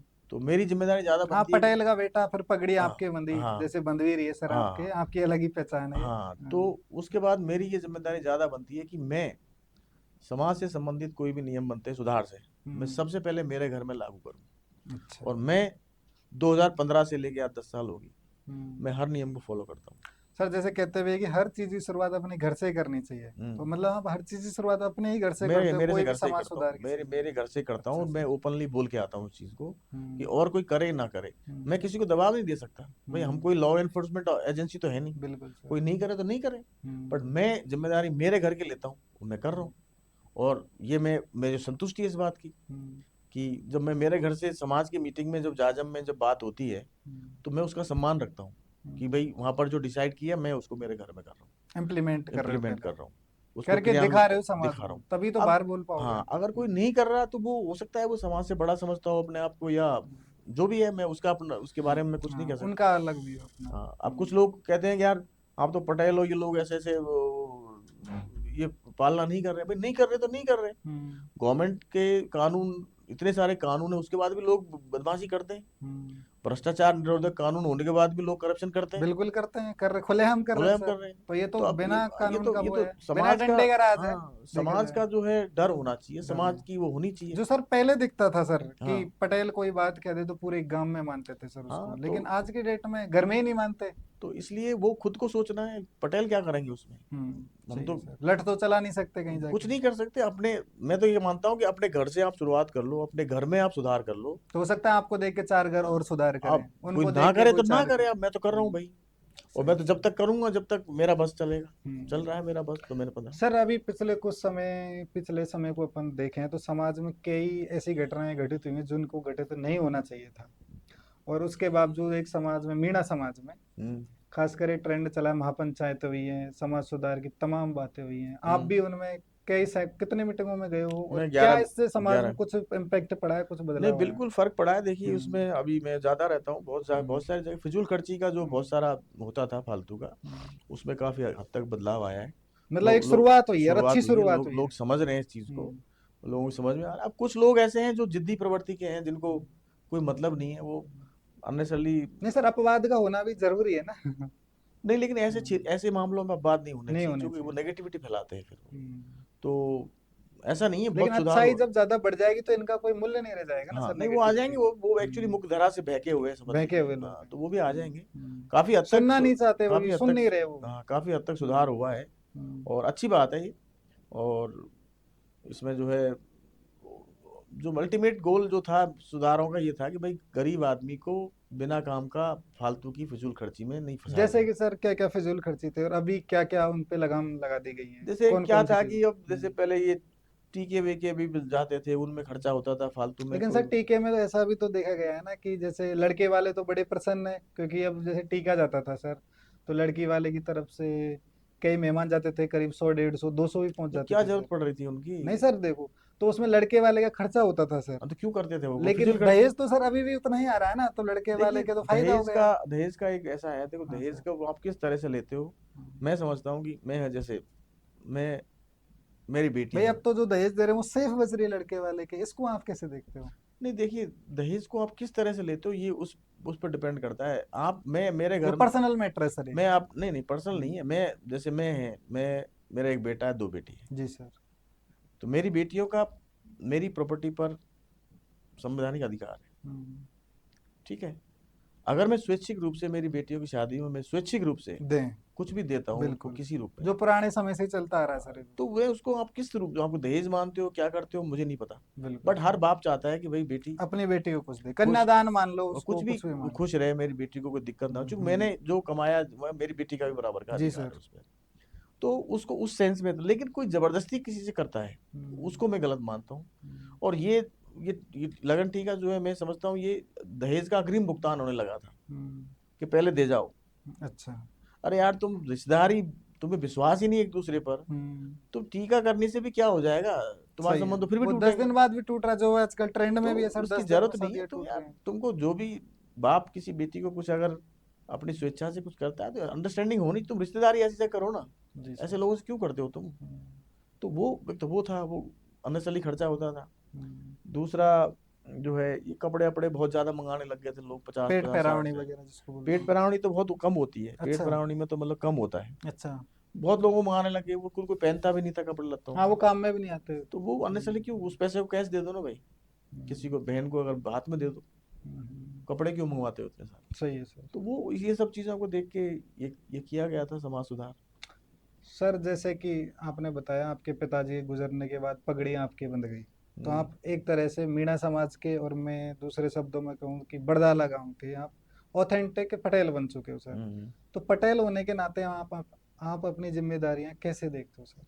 देखिए, पटेल होने के पटेल नाते, होने के नाते हाँ, सर। मैं तो ऐसा है कि हम्म। देख, मैं सबसे पहले तो मेरे पास कोई अगर बात आती है किस तरह की, हम्म। तो मैं तो निष्पक्ष रूप से अपनी राय देता हूँ, सीधी बात। हम्म। दूसरा, समाज से संबंधित, समाज में मैं कोई ऐसी ऐसी कुरीति, ऐसा हम्म। कोई कृत्य नहीं करता जिसकी वजह से समाज में गलत संदेश जाए। बिल्कुल सर। मैं अपने आप को वहां तक लगाम रख के रखता हूँ। हम्म। समाज से डरता हूँ कि हम्म। मैं ऐसा कोई कृत्य मैं मेरे परिवार वाले नहीं करेंगे हम्म। जहाँ से समाज में गलत संदेश जाए। हम्म। कुछ लोग जानबूझ के करते हैं उल्टा सीधा काम, हम्म। मैं उनमें से नहीं हूँ। मैं हम्म। कभी भी गलत संदेश समाज को नहीं दूंगा। हम्म। ये पटेल होने के नाते भी, सर और एक समाज का आदमी होने के मैं नाते पर्सनली, मैं भी सर पटेल घर से आता हूँ, भी। और मैं पटेलों का बहुत सम्मान करता हूँ सर। हम्म, क्योंकि पटेल एक ऐसी जॉब है, यदि देखा जाए तो हम्म, किसी के भी कुछ भी काम पड़ गया तो कोई बिना लोभ लालच के, बिना पैसे लिए, आज एक भी आप मजदूर लेके जाओगे सर तो 500 रुपये बिना नहीं जाता है। लेकिन पटेल सर किसी का फैसला करने के लिए सुबह से शाम तक भूखा पसाया बैठा रहेगा, हम्म, और निस्वार्थ भाव से फैसला दे रहा। हो सकता है कि एक के पक्ष में फैसला दिया तो दूसरा बुरा मान जाए, हम्म, लेकिन ज्यादातर आजकल कई लोग हैं जो पटेलों को गाड़ी देते भी रहते हैं। हम्म। या फिर आप भी जब घर से माँ पंचायतों में जाते हो समाज सुधार के लिए, तो क्या भाभी जी ऐसे नहीं कहते कि कुछ नहीं रखा है इस पटेलाई में, नहीं, ऐसा कमा ले नहीं है खा ले? मेरे घर में, ऐसा चूंकि हम्म। मेरा सिस्टम शुरू से ही अच्छा बना हुआ है मेरे पिताजी हम्म। के टाइम से। हम्म। वो भी अपना बिल्कुल समझते हैं। बैलेंस्ड रहे हैं वो, और वो हम्म। उनको कोई कंट्रोवर्सी में नहीं जाते थे कभी भी, इस तरह की में उस तरह के उसमें भी नहीं जाते थे जहाँ लोग कुछ बदमाशी करके अपना पूर्वाग्रह से जो है फैसले वगैरह लेते थे। हम्म, और मैं भी उसी प्रवृत्ति का हूँ, मेरा भी कोई कोई किसी से वो नहीं है कि भाई हम्म, हालांकि अभी मैं ऐसी पंचायतों में मीटिंगों में जाता हूँ, उस तरह की चीज़ों में क्योंकि टाइम नहीं है इतना मेरे पास। हम्म, बट मेरी कोशिश रहती है कि जो अगर पटेल सिस्टम में हमको अगर मौका मिला है तो हम निष्पक्ष रहें और अपना हम्म, पहले खुद साबित करें, खुद प्रमाणित करें कि भाई हम ये सब कर रहे हैं। तो दूसरे लोग, मैं समझता हूँ करेंगे, नहीं करें तो कोई बात नहीं, वो उनकी मर्जी है। हम्म, आप किसी को फोर्स थोड़ी कर सकते हो, हम्म। डेमोक्रेसी है ये तो। बट चूंकि हमारी ये जाजम व्यवस्था है। लेकिन सर कुछ लोग क्या है ना कि फेमस होने के लिए सोशल मीडिया पे, जो आजकल कुछ भाभीियों का भी ट्रेंड है, फेमस होने के लिए अपने फॉलोवर बढ़ाने के लिए इस पटेलों के बारे में भला बुरा कहते रहते हैं, इसको अब कैसे उसका देखें? तो देखिए आपका ऐसा मन है, नहीं करता कभी कि पटेल ही छोड़ दें, क्या नहीं पढ़िए नहीं जो। नहीं, वो देखो अब इस तरह के जो लोग हैं वो तो क्या है कि सस्ती लोकप्रियता के लिए कुछ भी बोले, उससे फर्क नहीं पड़ता, मैं तो इग्नोर करता हूँ आप ऐसे लोग। अपने काम पे ध्यान देते हो। मैं ऐसे लोगों को इग्नोर करता हूँ, वे मतलब नहीं है वो क्या हम्म, सोच के, उनको पता क्या है, वो जानते क्या है इस बारे में जो कोई बात करेंगे। सही बात। उनको इतना पता ही लेकिन नहीं है। फिर भी कुछ लोग हैं ना, उनको इम्पोर्टेंस देते हैं सर, उनके ही जैसे वो सर वैसे उनको ही होंगे, बढ़ावा तो वो देते तो ऐसे लोग तो होते हैं, आपको आप शादियों हैं। में जाओगे तो हाँ, अब देखो जो बीड़ी पीने वाले एक जगह इकट्ठे हो जाते हैं, दारू बिल्कुल पीने सर। वाले अपना एक जगह हो जाते हैं, तो हाँ, ऐसे अपनी ऐसे ग्रुपिंग कर ही लेते हैं वो एटलीस्ट। तो ये इसको जो है ना साइंटिफिकली लॉ ऑफ अट्रैक्शन बोलते हैं कि जो जैसा होता है वो वहां पहुंच जाता है। Law of attraction. हाँ, तो बिल्कुल वहां सर। पहुंच जाते हैं वो। हाँ, दारू पीने वाले देखो सब बारात में इधर उधर पहुंच जाएंगे, वहां सब जगह अपने घूम आप लेंगे। ठेके पे मिल जाते हैं सर। हाँ, तो ऐसे ही जिस तरह की प्रवृत्ति होगी वैसे लोग वहां आ जाएंगे। सर तो उसमें बुरा आदिवासी, मान, हाँ। आप आदिवासी समाज से आते हो सर, आदिवासी समाज में सबसे बड़ी पंचायत जो मानी जाती है वो 84 गांवों की पंचायत मानी हाँ जाती हाँ। है। ऐसे कह देते हैं कि 84 गांवों की पंचायत ने कोई फैसला दे दिया हम्म, तो भगवान ने फैसला दिया एक तरह। हम्म, लेकिन फिर सर जैसे अभी एक बहुत बड़ी पंचायत हुई थी, मैं गांव का नाम तो नहीं लेना चाहूंगा कि समाज में कुछ गलत मैसेज जाए, लेकिन हम्म, लगभग 84 से ज्यादा ही गांव थे उसमें, हम्म, हर स्टेट से, हर डिस्ट्रिक्ट से लोग पधारे थे, और उन्होंने एक फरमान जारी किया था। लेकिन कुछ गांवों ने मिलकर सर उस फरमान को पलट दिया। हम्म। मैं स्पेशली नाम नहीं लेना चाहता। इसको आप कैसे देखते हो कि आज की डेट में लोग मानते नहीं है, 84 गांवों का फैसला था उसको भी पलट नहीं दिया देखिए, सर। इसमें क्या है कि इस तरह की चीजें हैं ना जो, पटेल होने के नाते आप इस पे आपका क्या व्यू है सर? नहीं मैं इसमें देखो, हम्म, मीटिंगें होना, उसमें डिसीजन होना, डिसीजन को वापस ओवर रूल करने के लिए आपको उससे बड़ी हम्म, कोरम होना चाहिए। अगर हम्म, बाई चांस आपको लगता है कि संतुष्ट नहीं है तो जैसे मान लो लोअर कोर्ट से कोई बात हुई तो उसके बाद हाई कोर्ट ही बचता है। हम्म, हाई कोर्ट से भी अगर मान लो संतुष्ट नहीं है तो लोग सुप्रीम कोर्ट जाते हैं। हम्म, तो बार बार जो है ना इस तरह की बातों से मेरे को भी दुख होता है इस बात का बहुत, मेरे को लगता है क्योंकि वो गलत संदेश देता है समाज में। ये फैसला हो गया यार, इसको पलट दिया कुछ लोगों हाँ, ने। ऐसे नहीं होना चाहिए वो, हम्म, बल्कि उसको अगर कोई चीज गलत हुई है तो उसके लिए अपील करने का एक वो होना चाहिए, दोबारा सब बैठ के। सर मीणा समाज में कोई पॉलिटिशियन या फिर कोई समाज सेवी जिससे आप आपके जीवन में सबसे ज्यादा प्रभावित हुए हो, जिससे कुछ सीखने को मिला हो सर? मैं तो सभी से सीखता हूँ, सारे नहीं सर, लोग फिर भी स्पेशली किसी पॉलिटिशियन भी हो सकता है, कोई समाज सेवी भी, कोई पटेल भी हो सकता है सर, पर्टिकुलर कोई सर। अब मैं ऐसे तो क्या बताऊं, मेरे को तो जो ज्यादातर में जो अच्छे लोगों की अच्छी हाँ, चीजें मैं सीखता ही महिलाओं हूँ। में सर किसी से, महिला भी हाँ, पॉलिटिशियन हो कोई? नहीं सभी से चलो सीखता हूँ सर मैं मैं तो यूं पूछ, इसको अपन ऐसे पूछते हैं कि यदि मीणा समाज में एक सबसे ज्यादा लोग, आपके पसंदीदा पॉलिटिशियन कौन है, पुरुषों में भी महिलाओं में भी सर? अच्छा। हाँ, किसी एक पर्टिकुलर का नाम जो आपको सबसे ज्यादा पसंद है।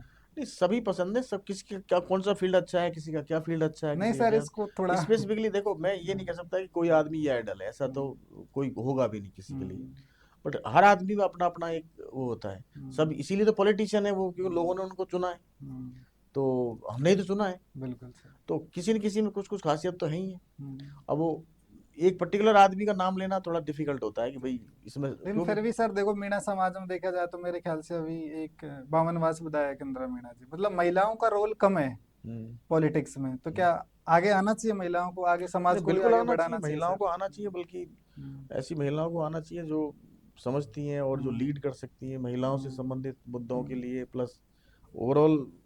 बट आने ऐसे लोग चाहिए, देखो जो लोग हम्म। अगर अपने अपने जो है ना, कैसे सर, आप आप, थोड़ा इसको डिटेल में आप बताइए सर। ऐसे गोल्स को हाँ, लेके आते हैं, पैसा कमाना है, बहुत पैसे कमाना है, या फिर हम्म, पावर एंजॉय करनी है, और हम्म, फिर पॉलिटिक्स को मैं फिर ऐसे लोगों को मेरे को आई मतलब मुझे ऐसा अच्छा नहीं लगता है।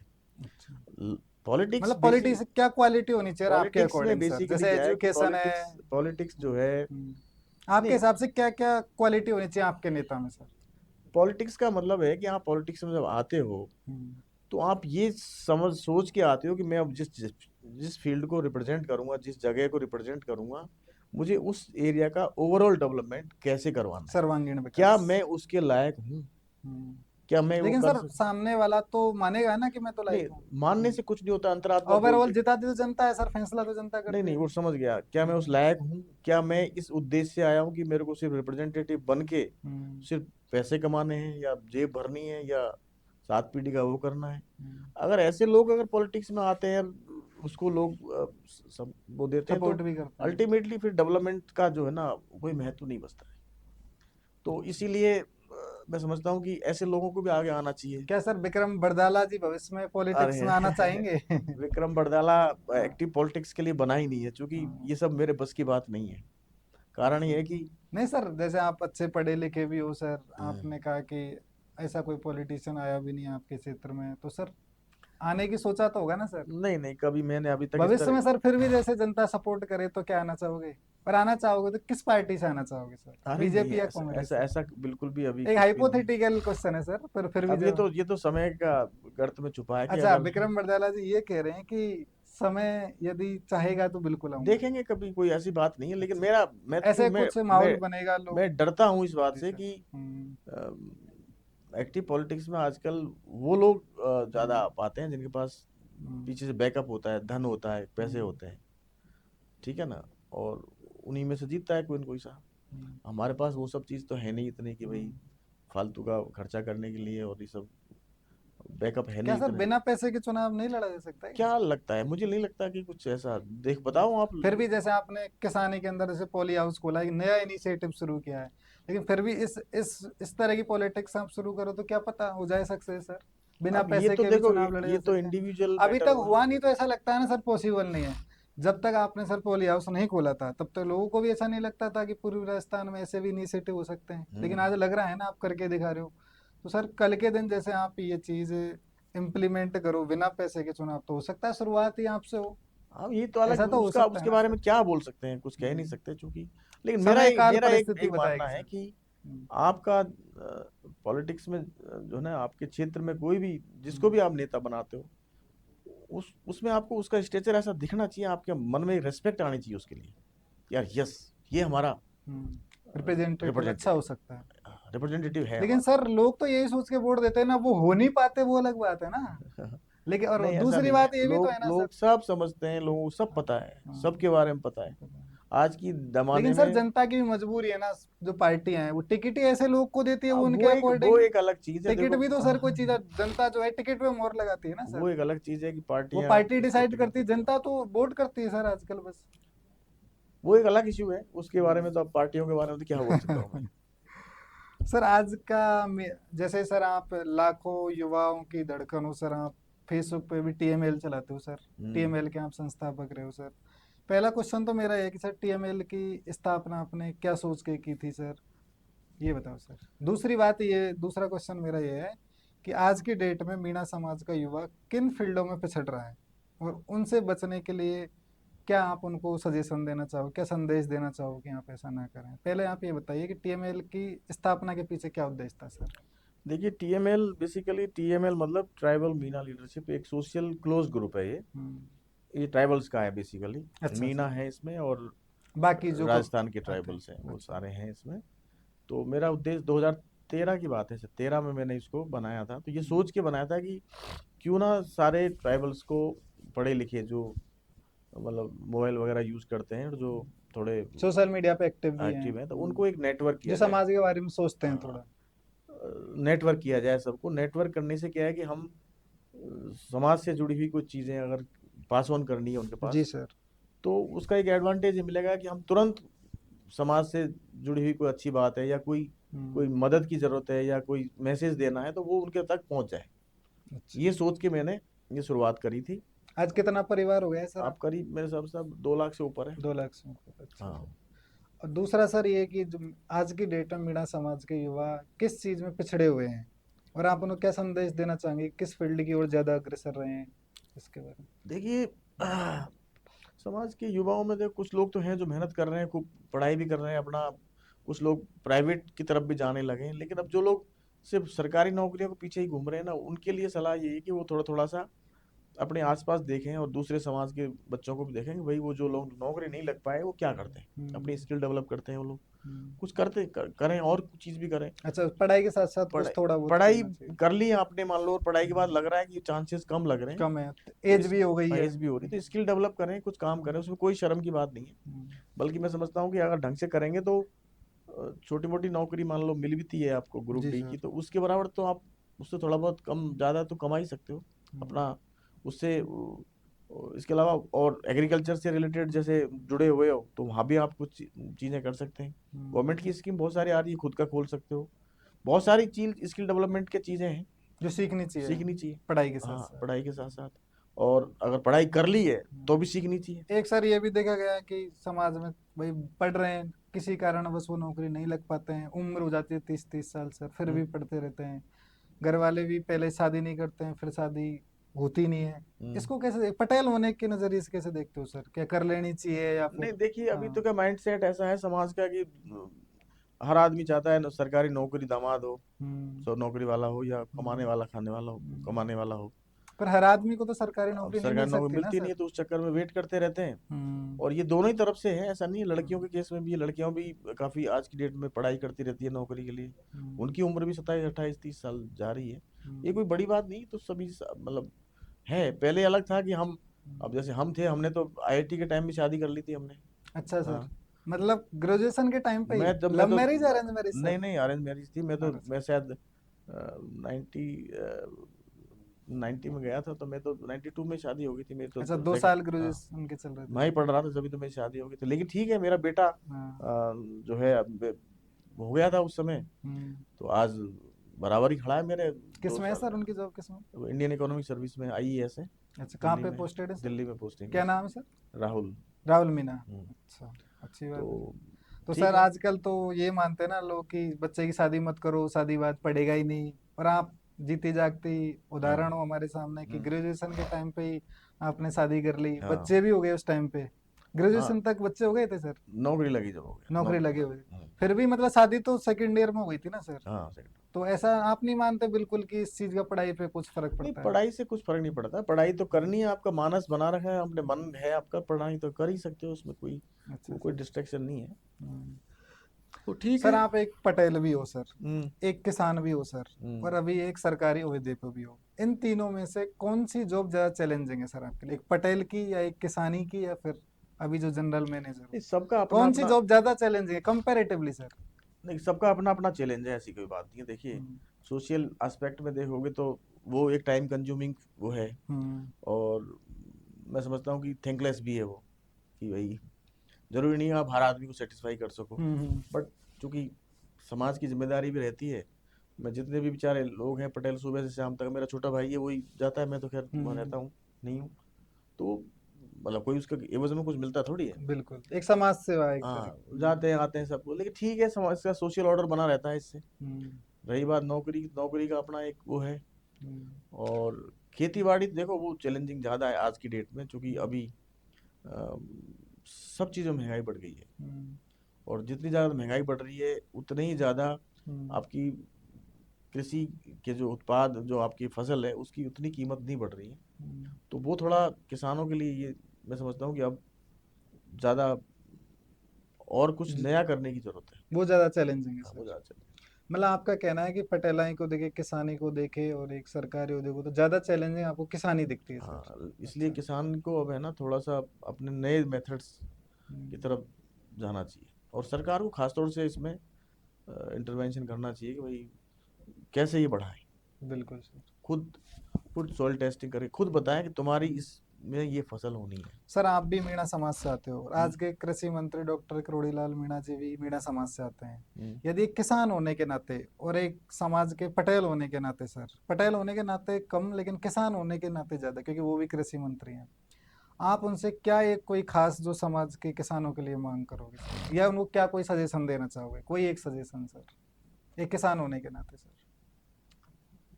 अब यही है कि देखिए आप जिस तरह से कर रहे हो ये जो जैसे बीज का है, खाद का, ये अच्छा काम कर रहे हो, लेकिन साथ में ही एग्रीकल्चर से इसकी। जैसे अगर वो आपने कहा कि ईआरसीपी में वाटर डिपेंडेबिलिटी कम कर दी गई है, उस पे क्या सजेशन देना चाहोगे सर?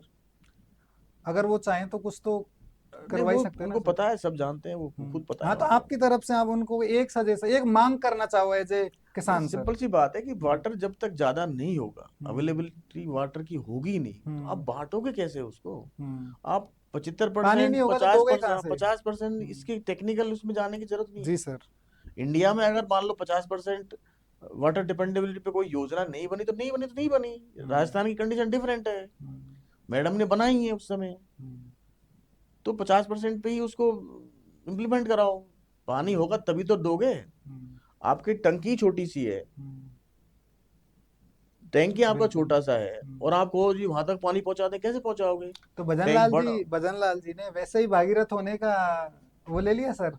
अब मैं इस सब के लिए क्या बोलूं, नहीं बताओ। सर, समाज का एक भाई मैं तो सिंपल सिंपल जाता हूँ। हाँ। जब मैडम ने। भाई मेहनत देखो आप, शुरू से संघर्ष देखा जाए इस पे तो करोड़ी लाल जी ने किया था, और वसुंधरा राजे ने इसको सबसे पहले सर, वसुंधरा राजे जी लाई थी, और करोड़ी ने इसको लगातार उठाया। हम्म, लेकिन और भागीरथ होने का फायदा तो भजन लाल जी को मिल गया है ना। और लेकिन आप कह रहे हो उसमें ऐसा कुछ खास प्रावधान है ही नहीं है। नहीं नहीं, ये हाँ, उसमें उसको आप हाँ, पढ़ो, टेक्निकली आप देखेंगे हाँ, तो उसमें पानी उपलब्ध कितना हो रहा है तुम्हारे पास, सही सही। वो इम्पोर्टेंट है। हम्म, तुम्हारे पास जब ओरिजिनल डीपीआर में उस समय जब 50% बनाई थी, तो मैंने बताया, जहां हम्म, तक मुझे याद है, 3,921 मिलियन क्यूबिक वाटर मिल रहा था। हम्म। उसको आगे जाना था, अब उसको आधा कर दिया आपने। क्या सर यही वजह है कि भागीरथ होने का हम्म। जो मौका मिला वो करोड़ी लाल जी को नहीं मिला, भजन लाल जी को मिल गया? क्योंकि करोड़ी लाल जी इस बात पे कभी एग्री नहीं करते कि आप घटाओ सर इसको, वाटर डिपेंडेबिलिटी पचास नहीं, अब परसेंट तो भी। ये शायद इनका मैटर ही दोनों स्टेट्स का हो गया ना, उन्होंने अच्छा, एग्रीमेंट का एमओयू कर लिया, वो दिल्ली से एमपी हुआ है एंड शायद, राजस्थान का। हाँ। अच्छा सर। तो उसमें कोई क्या क्या किया है, क्या खेल खेला है, मुझे भगवान जाने। हम्म। बट इससे फायदा नहीं होगा, ये भले ही कुछ भी बोलते रहे, मतलब लेकिन ग्राउंड पे इसका कोई कुछ भी नहीं होगा। प्रभाव देखना, कोई ये क्रांति बल्कि नहीं आने ये वाली। गुमराह करने का मानता हूँ मैं, तो गुमराह कर रहे हैं, अच्छा इसमें सर। कोई मतलब नहीं है। सर मीणा समाज को एकता के सुंदर सूत्र में बांधने के लिए हम्म, हर एक मीणा समाज के व्यक्ति को, चाहे वो महिला हो चाहे हम्म। पुरुष हो, उसको क्या काम करना चाहिए, एक कोई काम जिससे कि मीणा समाज हमेशा यूनाइट रहे, एक रहे सर? ऐसा कोई काम, देखिए मतलब हर एक की क्या जिम्मेदारी होनी चाहिए सर? मैं तो एक चीज मानता हूँ कि हम्म, आप जिस परिवेश में पैदा हुए हो, जिस समाज में पैदा हुए हो, उसकी वजह से अगर आपको लगता है कि आपका कुछ कुछ भी प्रोग्रेस आपने हुई है आपकी, हम्म, कि जिस जगह पर भी आप हो, हम्म, आपको लगता है कि इस समाज में रहने की की बदौलत हम इस जगह पर हैं, हम्म, तो आपकी एक जिम्मेदारी बनती है कि आप कम से कम उस समाज के लिए, पे बैक टू सोसाइटी जो हम्म, कहते हैं, हम्म, उस हिसाब से कुछ ऐसा करिए। हम्म, जैसे कि कम से कम यही कर दीजिए कि आपके परिजन जो पीछे छूट गए हैं उन्हीं की मदद करिए। हम्म, चाहे वो कुछ भी कहें, आप गाली दें, कुछ भी करें, लेकिन फिर भी आप करिए, हम्म, मदद करिए उनकी। हम्म, गांव आते जाते रहिए। इसके अलावा ये कहिए कि अगर आप कोई इस तरह सक्षम है, कुछ ऐसी इंडस्ट्री डालिए हम्म। जिसमें लोगों को एम्प्लॉयमेंट करवाएं। एग्रीकल्चर से रिलेटेड अगर पैसा है तो कुछ नई चीज करें। कल्चरल एक्टिविटी भी होती है जिससे घुलते मिलते रहें सर। हाँ, वो तो हम्म, है, उनमें हम्म, जाएं, करें, लेकिन हम्म, ये ज्यादा इंपॉर्टेंट चीज है कि आप कुछ ऐसी ऐसी लीगेसी बना के जाएं कि आपके जाने के बाद भी लोग कहें कि यार वो आदमी था जो ये करके गया था। हम्म। ठीक है, नहीं तो ठीक है, रिटायर हो गए, दो पाँच 10 प्लॉट खरीद लिए, वो क्या है, चले जाओगे, सर भूल भाल एक जाओगे। चीज और देखने को मिलती है आपके व्यक्तित्व में, जैसे कोई भी ऑफिसर है सर, कोई आईएएस आरएएस जो भी है, मतलब हम्म, इस प्रोफेशन में आने के बाद सर अपने कल्चर में, मतलब अपने कपड़े जैसे हैं हम्म, इसमें सर बदलाव हो ही जाते हैं, मतलब ना चाहते हुए हो जाते हैं। लेकिन हम्म, आप आज भी जैसे आपके सर पे पगड़ी रहती है सर, हम्म, कुर्ते पायजामे या धोते कुर्ती में दिख धोते धोती हम्म, कुर्ते में दिखते हो आप समाज की महापंचायतों में। हम्म। इसको सर आज भी कैसे आप मेंटेन किए हुए हैं सर? नहीं, मेरे को बुरा नहीं लगता इसमें, देखो मैं इसी परिवेश में पैदा हुआ हूँ, इसमें गर्व होता है सर मुझे आपको? अच्छा लगता है, अच्छा, मैं हाँ। कंफर्टेबल फील करता हूँ। हम्म, मैं मतलब शुरू से पैदा हुआ था, मैंने हम्म। पिताजी को देखा था, यही पगड़ी बांधते हुए। यही जो है ना, अपना कुर्ते धोती हम्म, पहनते हुए। हम्म, मुझे कोई बुरा नहीं लगता इसमें, मुझे अच्छा लगता है मेरे को। मैं कहते हैं ना कि कुछ लोगों को अंदर से वो एक इन्फीरिटी कॉम्प्लेक्स जैसा हम्म, लगता है, अरे हम कैसे गंदे थोड़े लगेंगे, हम ऐसे लगना। हम्म, अरे क्या है भाई, ठीक है, हमारा ये यूनिफॉर्म वेशभूषा है हमारी, ठीक है। हम्म। मेरे को ऐसा कुछ फर्क नहीं पड़ता। ठीक है, मैं टाई भी पहनता हूँ, कोट भी पहनता हूँ, शर्ट भी पहनता हूँ, बिल्कुल। उसमें भी मुझे वो भी ठीक है मेरे वो भी लिए, ठीक है। उसका एक अलग वो लेकिन है। फिर भी आप समाज के बीच में जाते हो तो पगड़ी लगा के हाँ जाते हो, एक मैं संदेश तो हाँ है ही इस है ना तरह से सर। चाहता हूँ मैं, क्योंकि हम्म, एक ट्रेडिशनल जो हमारा हमारी कल्चर है, बिल्कुल। हमारी जो उसको हमारे प्रोटेक्ट करना विशेष चाहिए। लक्षण है, उसको आपको जिम्मेदारी बनती है कि आप उसको कम बिल्कुल। से कम उस लेवल पे तो रखो, हम्म, वहाँ तो मेंटेन करो। हम्म, शहर में आप रहो ना, अंग्रेज बन के रहो, आप खूब बिल्कुल। चड्डी पहन के घूमो ना आपको अपना मौका एकदम। मिला पढ़ने का तो हाँ बिल्कुल पढ़ो उसमें। हाँ, उसमें कोई मना ही नहीं है, बट उसको आप अपनी कल्चर को क्यों बोलते हो यार, एक चीज और रही गई है सर, जैसे आप सोशल मीडिया पे एक्टिव हो, हम्म, काफी बड़ा आपका 2-2.5 लाख का फॉलोवर है सर, उसमें आप जो आपकी लैंग्वेज है सर वो एकदम आदिवासी वाली, हम्म, एकदम जो आपकी लैंग्वेज है सर वो घुल मिलते हो सर आप समाज में, हम्म। इसको कैसे मेंटेन किए हुए सर? देखिए सारे मैं सबको पता है ना, ज्यादातर लोग या तो मेरे से थोड़े बहुत बड़े होंगे, सोशल हम्म, मीडिया पर है, हम्म, 2 5 10 साल बड़े होंगे, या हम्म, सब मेरे से उम्र में छोटे हैं। तो हम्म, मैं तो अनुभव किया हूँ चीज़ों को, हम्म, मुझे पता है वो वहीं से आए हैं। हम्म, तो मैं उसी लहजे में उनसे बात करता हूँ जो हमने सीखा है। हम्म। तो मैं समझता हूँ कि वो चीज़ उनको ज़्यादा, अच्छा, उन्हीं की भाषा में बात की जाए तो ज्यादा समझेंगे। हाँ कि भाई उनको बिल्कुल। पता है कि भाई आप हम्म, ये कोई अपने आप को कहीं कोई कोई एलियन नहीं है, ये बाहर से आया हुआ आदमी नहीं, हम ये हम्म, इसको पता है सब चीज़ें। हम्म, और वो ज़्यादा ठीक लगता है मेरे को, इसलिए मैं हम्म। उसी सेंस में बात करता हूँ। सर मैं अभी दो चीजें बोलूंगा और उसमें से आपको एक सेलेक्ट करना है सर, हाँ। कोई भी एक करना ही है सर, ये कंपलसरी है। हम्म। धोती कुर्ता या सर कुर्ता पायजामा? मैं एक्चुअली है ना, अभी मैंने धोती अभी तक ट्राई नहीं करी। अच्छा सर, चलो जैसे एक कुर्ता पायजामा या पैंट शर्ट, हम्म। इसमें से सेलेक्ट करने को मिले तो? सेलेक्ट मतलब कैसे? सर इन दोनों में से एक सेलेक्ट करना है, दो चीजें मैं बोलूंगा सर, धोती कुर्ता और कुर्ता पायजामा, तो इसमें बेस्ट आपको क्या लगता है? बस बेस्ट सेलेक्ट करना है इनमें से एक। नहीं वैसे मेरी मेरी हिसाब से तो मैं अभी जो चूंकि मैं पहनता रहा हूँ, तो मुझे कुर्ता पजामा ही अच्छा लगता है। अच्छा सर, सर दाल बाटी या बेजड़ की रोटी, दाल बाटी चूरमा या बेजड़ की रोटी, इसमें से सेलेक्ट करने को मौका मिले तो? बेचड़ की रोटी ठीक है, अच्छा। मतलब खाने के लिए वो अच्छा है, दाल बाटी तो अच्छा। दोनों ओकेजनली खाते हैं, रोज जी तो सर। रोज दोनों को नहीं पगड़ी खाते। या टोपी सर? पगड़ी ऑब्वियसली। बिल्कुल, सफेद तौलिया या सांगानेरी प्रिंट का तौलिया सर, नहीं नहीं, मेरा सफेद तौलिया। जो मीणा समाज की पहचान भी है? सफेद तौलिया मतलब कि जी सर। आप बेदाग रहो। आप अच्छा। इसको इसको वही पहन सकता है जो बेदाग है। अच्छा। इसका एक खासियत है, हम्म, वाइट कलर की साफा अगर पहना है, हम्म, उस आदमी को कोई अधिकार नहीं है जो दाग लेके चलता है, बिल्कुल। उसको पहनना भी नहीं चाहिए। और पटेल होने के नाते सर दाग होना भी नहीं चाहिए। पटेल की बात अलग है, हम्म, पटेल तो ठीक है, दागी हम्म, भी तो पटेल होते हैं। हाँ ये भी बट है सर। इसका मैं ये मानता हूँ, मुझे पिताजी ने कहा था कि हम्म, ये चीज वो पहन सकता है जिसपे दाग ना हो। वही हकदार है इस चीज का। दागी आदमी अगर इसको पहनेगा, हम्म, उसको पाप लगेगा एक तरह अच्छा सर, से। सर छाछ राबड़ी या टी कॉफी? अरे मैं तो छाछ राबड़ी का बंदा हूँ। अच्छा, स्विमिंग पूल या खेड़ कुंडे में नहाना ज्यादा? हमारा कुंडा है बेस्ट। अच्छा सर, अभी सर अंत में आप समाज के युवाओं को क्या संदेश, एक कोई खास अंतिम संदेश जो आप देना चाहो सर? भैया एक ही संदेश है, सीधी सी बात है कि ज्यादा किसी के भी ज्यादा पीछे मत भागो। हम्म, चाहे कोई पॉलिटिशियन हो, चाहे कोई समाज सेवी हो, हम्म, चाहे कोई कोई बहुत बड़ा इन्फ्लुएंसर हो, हम्म, अपना विवेक इस्तेमाल करो। हम्म, और खास तौर से जो युवा अभी बेरोजगार हैं, हम्म, उनको तो क्या है कि अपने अपनी आजीविका पर, अपने रोजगार के लिए ऐसे लोगों की तरफ जाना चाहिए जो उनको कुछ दिशा दे सकें, बिल्कुल। ना कि उन लोगों की तरफ जो सिर्फ आपको यूज करते हो, एक क्राउड के फॉर्म में, एक भीड़ के रूप में, अपना एडवांटेज लेने के लिए। वो आप कुछ नहीं दे सकते। आप देखें, तलाश करें कि भाई कौन कौन लोग समाज में ऐसे हैं जो कोई एंटरप्रेन्योरशिप है, या फिर कोई हम्म, कोई और धंधा पानी है, कुछ और है, उस चीज़ के लिए वहाँ से आपको कुछ चीज़ मिल सकती हो, जिससे वो आपकी जीवन में आपका लाइफ स्टाइल, आपका आपको आपके इनकम के जरिया, या आपको रोजगार के लिए, या फिर आजीविका के लिए वो मदद कर सके। जो मदद कर सके मतलब आपकी, आप कुछ कर सीख सको उससे, बिल्कुल सर। उनकी तरफ झुकाव दो। हम्म, इधर उधर अपना टाइम वेस्ट मत करो, उससे कोई फायदा नहीं है। खुद को आप सक्षम बनाओगे, पैरों पर खड़े होंगे।